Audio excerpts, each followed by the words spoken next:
నశించుతున్న దాన్ని ఎతికి రక్షించటానికి లోకరక్షకుడైన యేసుక్రీస్తు ఈ లోకానికి వచ్చి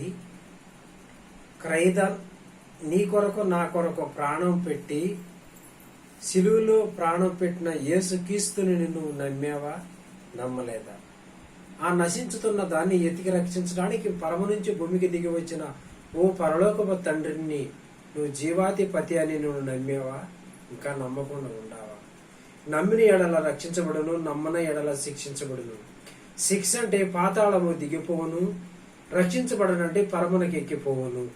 ఆ పరముని ఎక్కిపోయిన ఆ క్రీస్తుని తెలుసుకొని ఇకనైనా నమ్మితే నువ్వు బాగుపడతావు. బాగుపడటం అంటే ఈ లోక సంబంధమైన డబ్బులు ఆశలు కాదు గాని పర సంబంధమైన జీవజల వృక్షములో నీకు జీవజల వృక్షములో నీకు ఇవుటు కొరకు క్రీస్తు అయిన యేసుక్రీస్తు ఈ లోకానికి వచ్చి నిన్ను ఆయన రక్తం ఇచ్చి ఎలిచ్చి నిన్ను కొనుక్కొని సొత్తుగా చేసిన ఆ యేసుక్రీస్తుని నువ్వు నమ్మిన ఎడల రక్షించబడును.